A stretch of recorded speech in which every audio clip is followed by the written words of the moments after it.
তো হয়ে গেছে, তো welcome back to my new blog. তো এখন আমি সকালে করে চলে আসলাম গ্যারেজ। তখন গ্যারেজে এসে দেখি গ্যারেজে প্রায় 2-3টে গাড়ি আছে এপার ওপার করে। তখন 4-5টা মতন গাড়ি আছে। তখন দেখি মিস্ত্রি কী করছে, তখন মিস্ত্রি এদের একটা গাড়ির পাংচার খোলা আছে, তো সেটাই মিস্ত্রি সারছে। তখন দেখি আবার আমাকে কোন কাজটা এখন করতে হবে। তো গাছ, তো এখন আমার কাজ কোনো নাই, এখন মিস্ত্রি আমাকে কোনো কাজ বলেনি। তখন একটা পাংচার ছিল, তো সেটা এখন মিস্ত্রি সেরে একটা ভরে দিচ্ছে। তখন দেখি আমাকে কোন কাজ দেয় এখন আবার। তো গাছ, তো এখন আমার কাজ হচ্ছে, আবার একটা পাংচার আসলো। তখন এই পাংচারটা আমাকে মিস্ত্রি খুলতে বললো। তখন আমি টাইম টেবিল নিয়ে এসে পাংচারটা খুলতে লাগলাম। বেশি দিন আগে ফটোফট পাংচারটা খুলে নিই। তখন পাংচার খোলা হয়ে গেলো, তখন পাংচারটা চেক করে নিলাম। তখন লিক পেয়ে গেলাম পাংচার। তখন বেশি দিন করে ফটোফট পাংচারটা সেরে দিই। তখন এটা মিস্ত্রির চাকাটা লাগিয়ে দিচ্ছে পাংচার সারা হয়ে গেলে।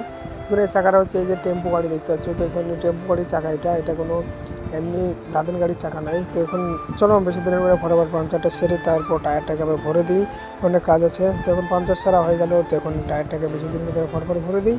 তো টায়ারটা বেশি দিনের করে ফটোফট ভরে দিই, তারপর আবার অন্য কাজে লাগবো। তখন হাওয়া দেওয়া হয়ে গেলে, তখন পাংচারটা সারা হয়ে গেলে তখন নিয়ে চলে গেলো। তখন আরেকটা গাড়ি বললো মিস্ত্রি, তখন এই গাড়িটার সামনে কিছু অল্প স্বল্প কাজ হতো, সেখানে মিস্ত্রি এটা কাটিং করছে।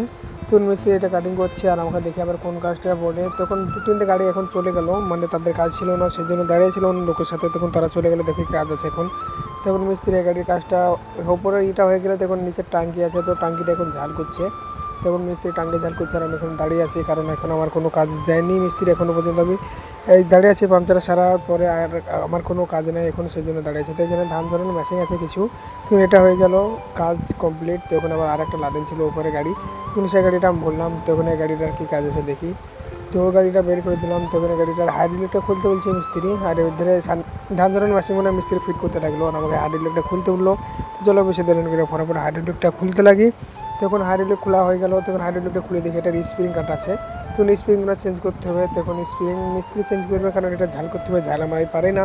তখন মিস্ত্রিকে দিয়ে এটা ঝাল করে দেখি, মিস্ত্রি বেশি দেরি করে মিস্ত্রিকে দিয়ে দিই। এখন মিস্ত্রিকে দিয়ে দিলাম, তো মিস্ত্রি এখন ঝাল করে দিল আমাকে। তখন রবার্ট হাইড্রোলিকের অয়েলসিল যা লাগে সব নিয়ে চলে আসলাম, স্প্রিং ফিসপ্রিং। চলো বেশি দিনের করে ফটোফট হাইড্রোলিকটা ফিটিং করে দিই, দেখছি আর কি কাজ আছে। তখন হাইড্রোলিকটা ফিটিং করার আগে মিস্ত্রি হাইড্রোলিকটা ফিটিং করলো, তো আমাকে বললো তো খাবার সময় আছে যদি খেয়ে নিয়ে গেছে, আমি হাত পা ধুয়ে খাবারটা খেতে চলে আসলাম। চলো বেশি দিনের করে ফটোফট খাবারটা খেয়ে নিই। তো আমি খাবার খেতে খেতে মিস্ত্রি এদের আর একটা গাড়ি করলো, তো সেই গাড়িটা হয়তো ব্যারিং অ্যাক্সেল খুলবে, অ্যাক্সেলে মাল ধরানোর জন্য। তো গাছ, তখন আমার খাওয়া দাওয়া কমপ্লিট হয়ে গেলো। তো দেখি এখন কি কাজ আছে আবার। তো এখানে এদের লাদেন গাড়ি তো আছে প্রায় 3-4টে। তখন এদের অ্যাক্সেলটাও খোলা মিস্ত্রি কমপ্লিট করেছিলো, মিস্ত্রি মাল ধরাতে। তখন দেখি মাল ধরানো হয়ে গেলে আবার এদের কাজ বাজ করি। তো মোটামুটি কাজ শেষ করি, তো কাজের মোটামুটি শেষে দেখা হচ্ছে। তো চলো খানিক্ষণ পর দেখাচ্ছে আবার। তো গ্যাস, তখন মোটামুটি কাজ প্রায় শেষের দিকে। তখন এদের যা ছিল তো সেগুলো সব কমপ্লিট হয়ে গেলো কাজ। তখন বাইরে যারা ছিটিয়ে পড়েছে, তখন গুটি